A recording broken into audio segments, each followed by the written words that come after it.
Bonjour, j'espère que vous êtes tous là. Bonjour à tous, je suis Lala et bienvenue dans ma cabane enchantée. J'espère que vous êtes tous là au rendez-vous et nous allons aujourd'hui pouvoir lire 3 autres histoires. Donc, je vous souhaite à tous la bienvenue, je suis donc Lala et dans ma cabane enchantée, c'est là qu'on lit des histoires merveilleuses pour les enfants. Aujourd'hui, je vais à nouveau vous lire 3 histoires. La première s'appelle Petite princesse, s'appelle Je veux grandir, c'est une histoire de la petite princesse de Tony Ross. La deuxième est un conte de Grimm dont nous avons parlé déjà la semaine dernière. Je vais vous raconter cette fois-ci Les musiciens de Brême. Et la troisième histoire sera donc la suite de l'histoire sans fin de Michael Ende. Alors, est-ce que vous êtes prêts? Est-ce que vous êtes bien assis confortablement? Oui. Enfoncez-vous dans vos sièges ou dans vos coussins. C'est parti, nous allons y aller. On ouvre grand les oreilles. C'est parti. Alors, je commence par Je veux grandir, qui est donc une histoire de Tony Ross. Tony Ross est un monsieur anglais. Son papa était magicien. Son grand-père était musicien et un de ses ancêtres avait illustré les histoires de Charles Dickens, qui était donc un auteur anglais qui a écrit de très belles histoires, comme par exemple Oliver Twist. Ce n'est donc pas étonnant que Monsieur Ross, Tony Ross, ait choisi de gagner sa vie en écrivant de belles histoires pour les enfants. La Petite Princesse est une série de Tony Ross qui raconte justement l'histoire de la petite princesse et de son petit frère, le petit prince, sa maman, la reine, son papa, le roi, etc. Alors, c'est parti, on y va. Je veux grandir. Il est temps que je grandisse, pensa la petite princesse. Mais comment faire? Peut-être faut-il que je sois différente? Mais comment donc être différente?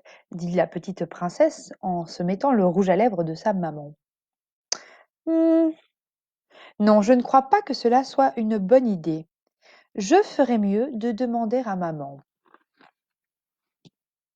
Maman, comment faut-il que je sois? Demanda la petite princesse.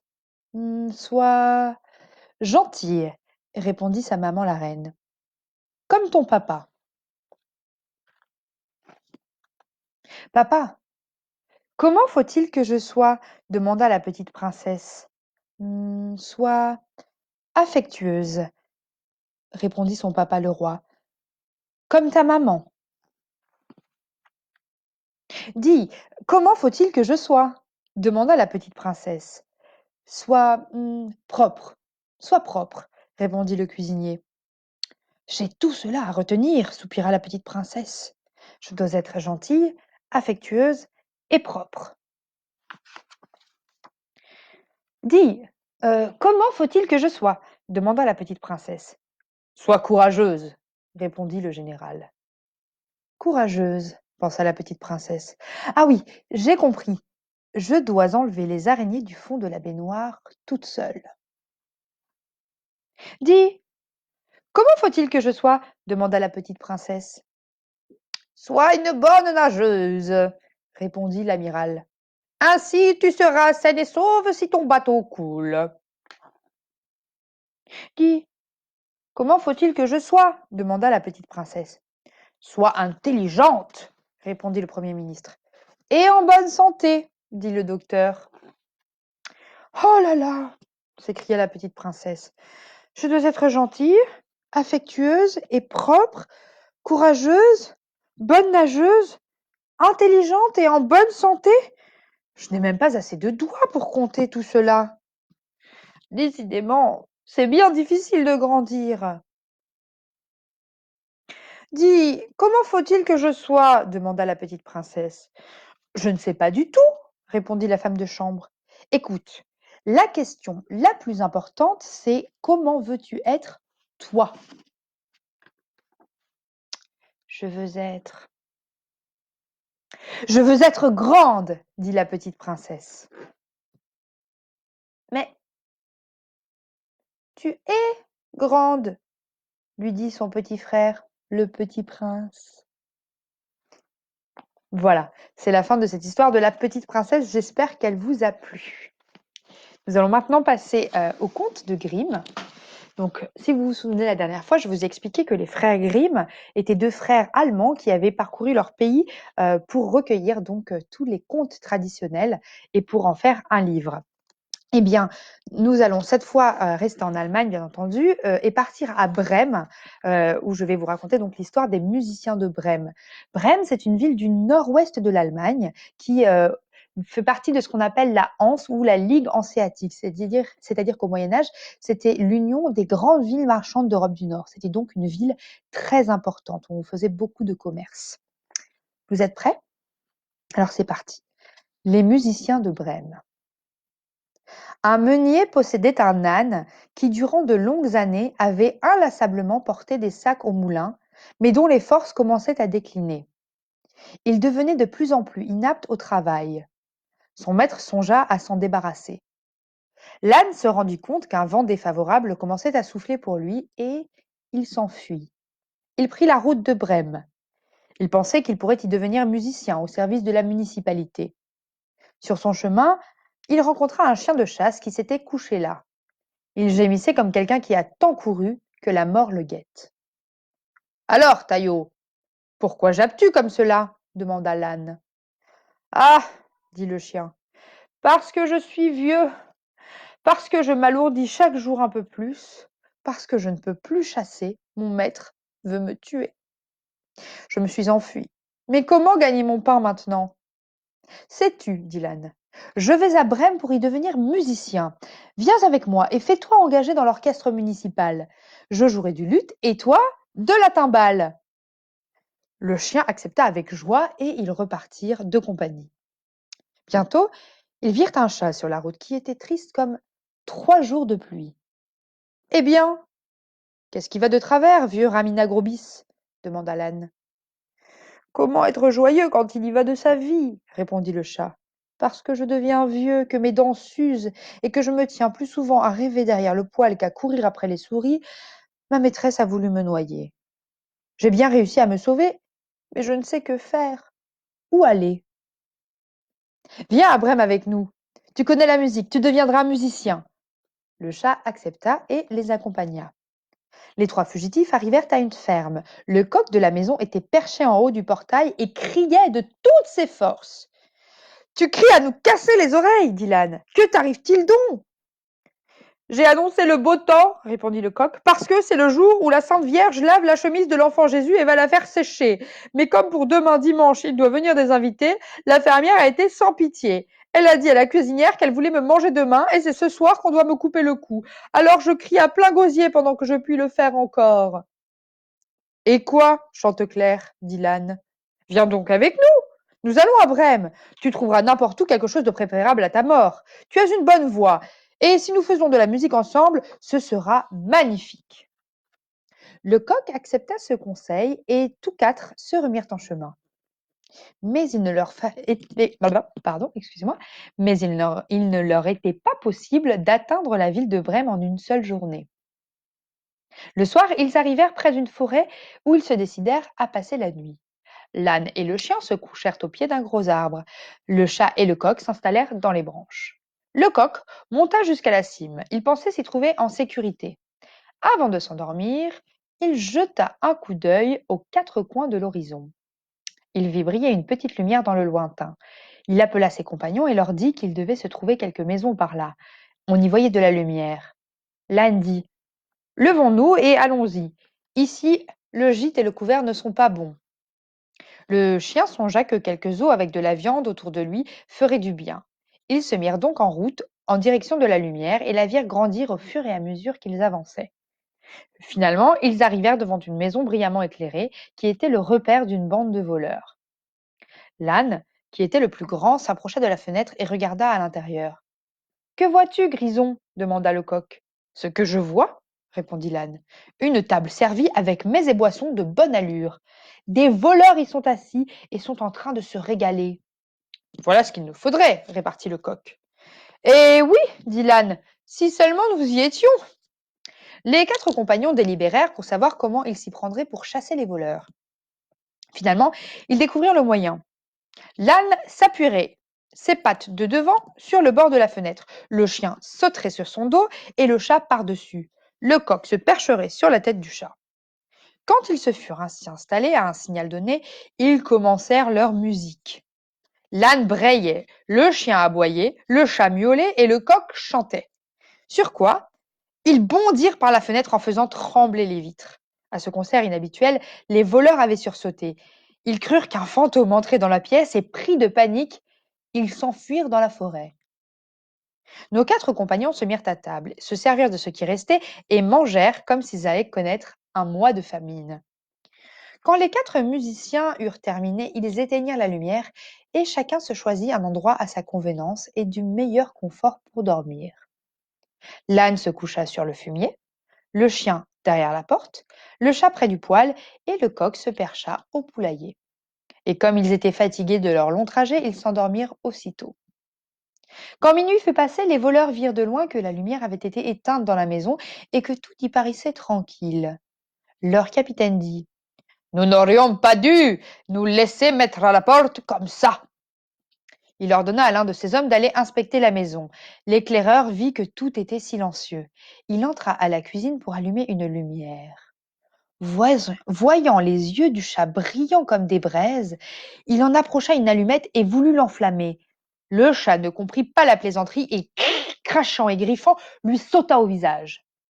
L'homme fut saisi de terreur. Il se sauva et voulut sortir par la porte de derrière. Le chien, qui était allongé là, bondit et lui mordit les jambes. Et quand le voleur se mit à courir à travers la cour, passant par-dessus le tas de fumier, l'âne lui expédia un magistral coup de sabot. Le coq, que ce vacarme avait réveillé et mis en alerte, cria du haut de son perchoir: Coucou! Le voleur s'enfuit aussi vite qu'il le pouvait vers ses camarades et dit au capitaine: Il y a dans la maison une affreuse sorcière qui a soufflé sur moi et m'a griffé le visage de ses longs doigts. Devant la porte, il y avait un homme avec un couteau. Il m'a blessé aux jambes. Dans la cour, il y avait un monstre noir. Il m'a frappé avec une massue de bois. Et sur le toit, il y avait un juge de paix qui criait: Qu'on m'amène le coquin. J'ai fait ce que j'ai pu pour m'enfuir. À partir de ce moment-là, les voleurs n'osèrent plus retourner à la maison. Quant aux 4 musiciens de Brême, ils s'y plurent tant qu'ils y restèrent. Le dernier qui me l'a raconté en fait encore des gorges chaudes.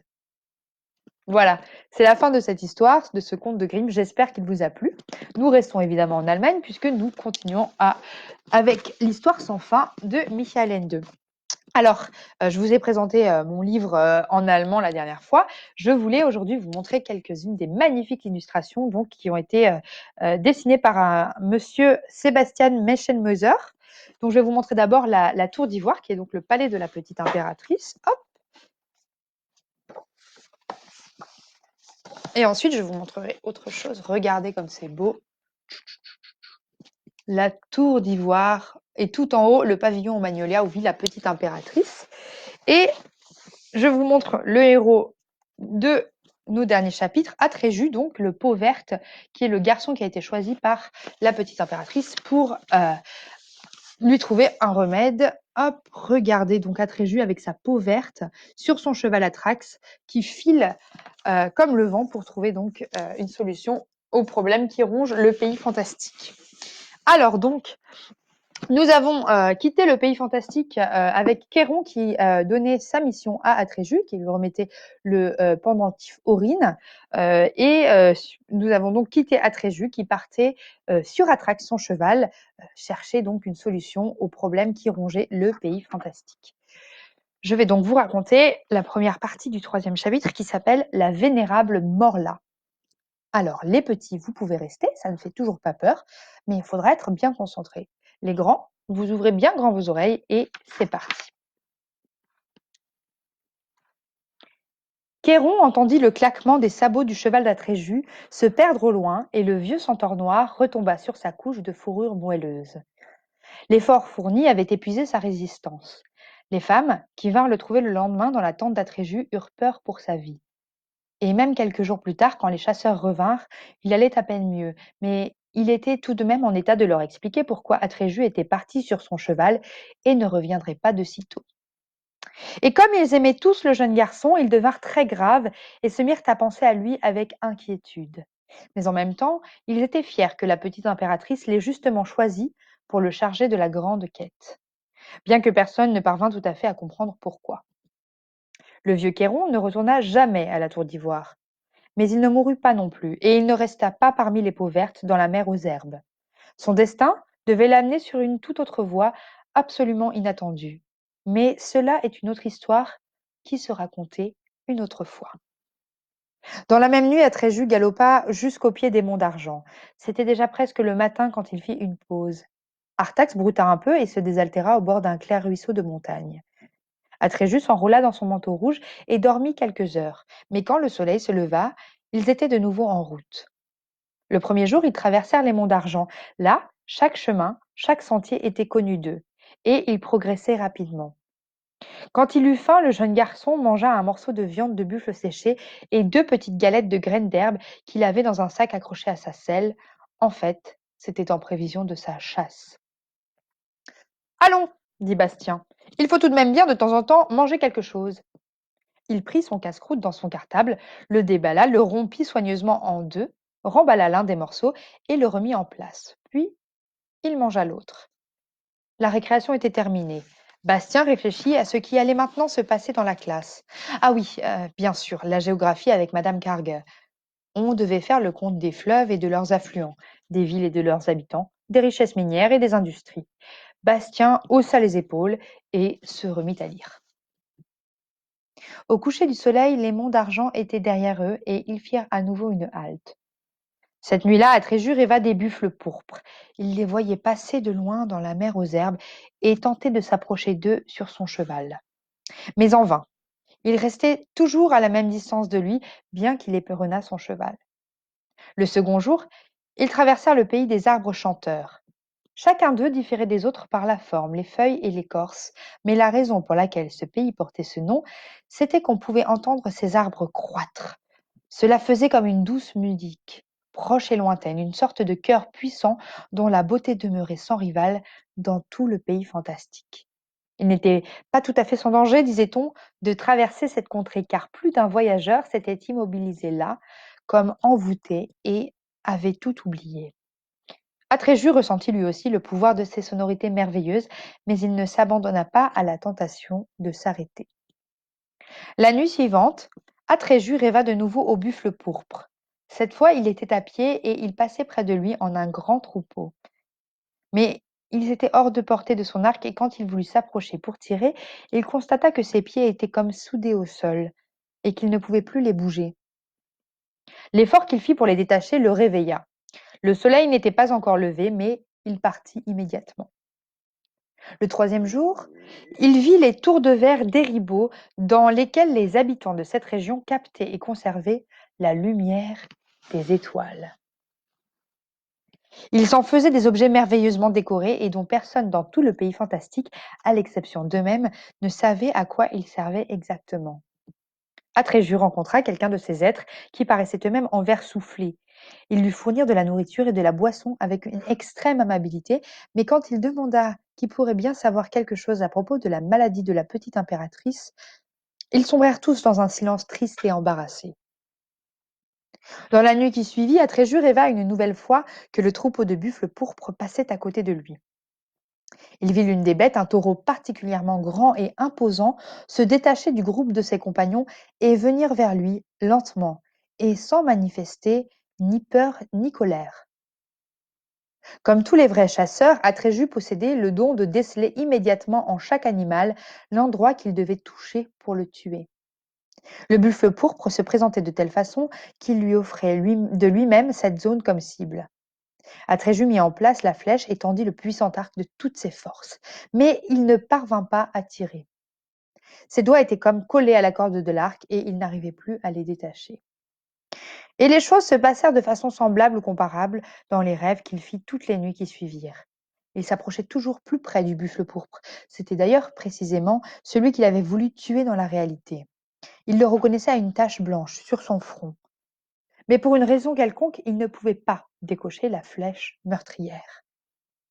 Au fil des jours, Atréju poursuivit sa chevauchée, s'éloignant de plus en plus, sans savoir où il allait et sans trouver quelqu'un qui puisse lui donner un conseil. L'amulette d'or qu'il portait était respectée par tous les êtres qu'il rencontrait, mais aucun ne connaissait la réponse à sa question. Une fois, il aperçut de loin les rues enflammées de la ville de Bouche, où vivent ces créatures dont le corps est de feu, mais il préféra ne pas y entrer. Il parcourut le vaste pays montagneux des Sassafraniens qui naissent âgés et meurent quand ils sont devenus des nourrissons. Il atteignit le temple de la forêt vierge de Muhammad où flotte dans l'air une grande colonne en pierre de lune et parla avec les moines qui vivent là. Mais cette fois encore, il dut repartir sans avoir obtenu de renseignements. Il y avait déjà presque une semaine qu'il parcourait le pays en tous sens quand, le 7e jour et la nuit qui suivit, il vécut deux choses tout à fait différentes qui modifièrent profondément sa situation et son état d'esprit. Le récit que lui avait fait le vieux Kéron des événements terribles qui se produisaient dans tous les coins du pays fantastique l'avait certes impressionné, mais jusque-là, tout cela n'était encore pour lui que des faits racontés. Le 7e jour, il allait pouvoir constater la chose de ses propres yeux. Il était environ midi lorsqu'il traversa une forêt dense et sombre, composée d'arbres particulièrement gigantesques et noueux. C'était cette forêt de Hall, dans laquelle quelque temps auparavant les 4 messagers s'étaient rencontrés. Dans cette région, d'après ce que savait Atréju, il y avait des trolls écorces. C'étaient, lui avait-on dit, des géants et des géantes qui avaient l'aspect de troncs d'arbres noueux. Quand ils se tenaient immobiles, comme c'était leur habitude, on pouvait même les prendre pour de véritables arbres et passer à côté d'eux sans se douter de rien. C'était seulement quand ils bougeaient qu'on distinguait leurs bras en forme de branches et leurs jambes torses, semblables à des racines. Ils étaient de fait terriblement forts, mais inoffensifs, se plaisant tout au plus à faire quelques niches par-ci par-là aux promeneurs égarés. Atréju venait juste de découvrir une clairière à travers laquelle serpentait un petit ruisseau, et il était descendu pour permettre à Artax de s'abreuver et de brouter. Quand il entendit subitement dans les fourrés derrière lui de violents craquements, il se retourna. 3 trolls écorces, sortant de la forêt, se dirigeaient vers lui et leur aspect lui fit courir un frisson glacé le long de l'échine. Au premier manquaient les jambes et l'abdomen, si bien qu'il devait marcher sur ses mains. Le second avait un trou gigantesque dans la poitrine, à travers laquelle on voyait le jour. Le troisième sautait sur son unique jambe, la droite, car toute la partie gauche de son corps manquait, comme s'il avait été coupé en deux. Quand ils virent l'amulette sur la poitrine d'Atréju, ils s'inclinèrent ensemble et s'approchèrent lentement.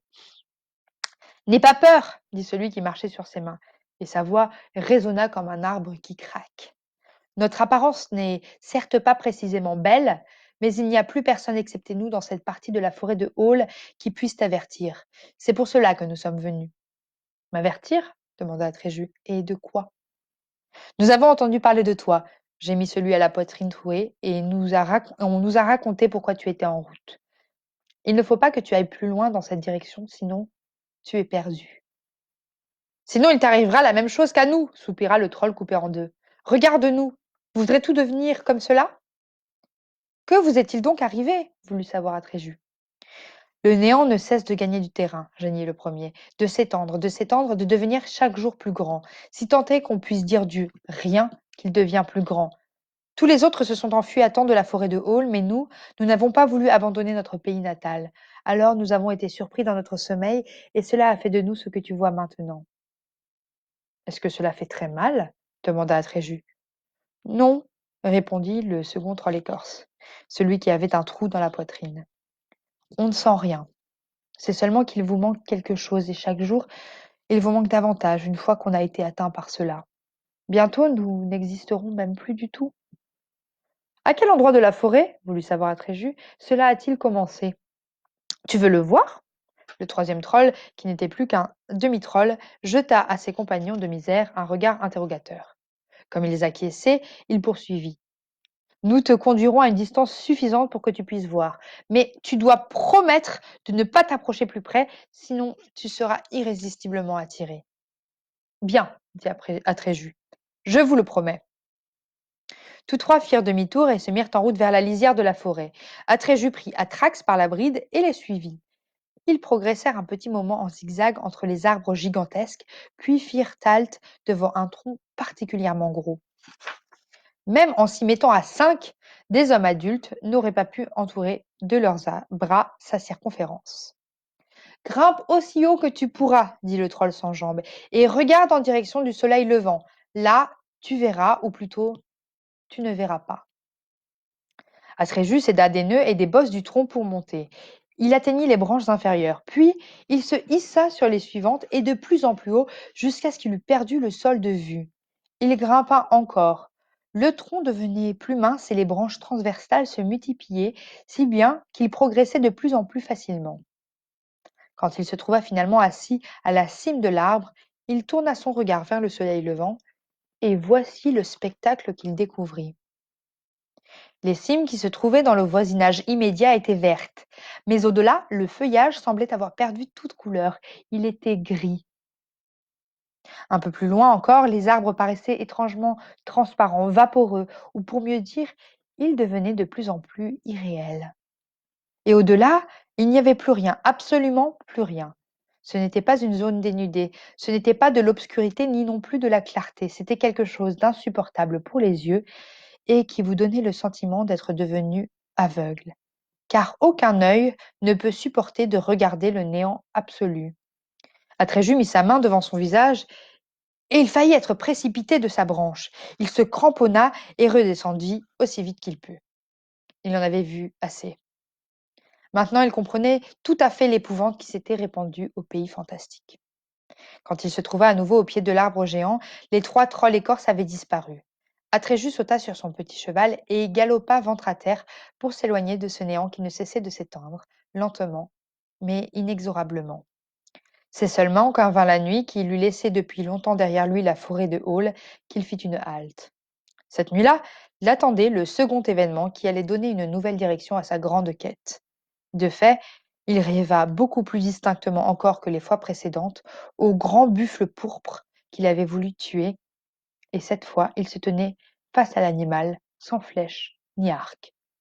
Il se sentait infiniment petit et la face du buffle remplissait tout le ciel. Il l'entendit qui lui parlait. Il ne pouvait pas tout à fait comprendre, mais l'animal disait à peu près ceci. Si tu m'avais tué, tu serais à présent un chasseur. Mais tu y as renoncé, ce qui fait que je peux maintenant t'aider, Atréju. Écoute, il existe au pays fantastique un être qui est plus vieux que tous les autres.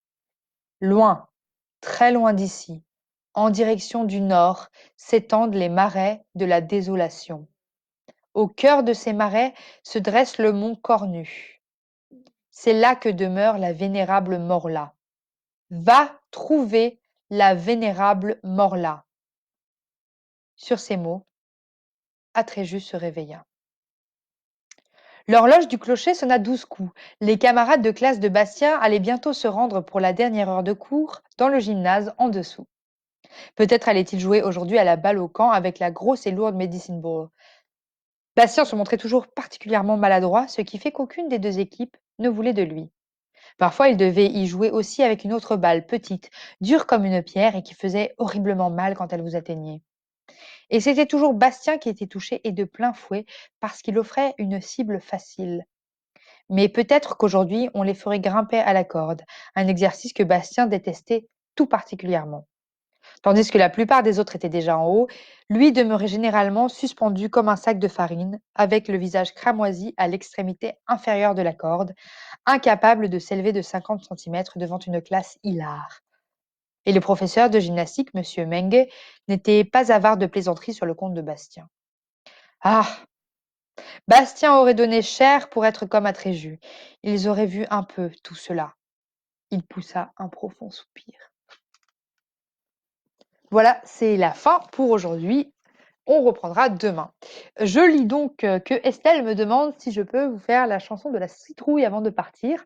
Alors, comme vos désirs sont des ordres, si vous voulez chanter avec moi, c'est parti, on fait les gestes. Dans une citrouille, il y avait un poisson volant et une grenouille qui avait mal aux dents, tandis que Jules et Hercule, Cyprien le musicien, Papa somnambule et moi je fais rien. On recommence. Dans une citrouille, il y avait un poisson volant et une grenouille qui avait mal aux dents, tandis que Jules et Hercule, Cyprien le musicien, papa somnambule, et moi je fais rien. Dans une citrouille, il y avait un poisson volant et une grenouille qui avait mal aux dents, tandis que Jules et Hercule, Cyprien le musicien, papa somnambule, et moi je fais rien. Voilà, je vous laisse. J'espère que vous avez apprécié. N'hésitez pas à me le dire, à me mettre un petit pouce en l'air par exemple, ou à en parler autour de vous. Je vous souhaite une très bonne soirée et je vous dis à demain.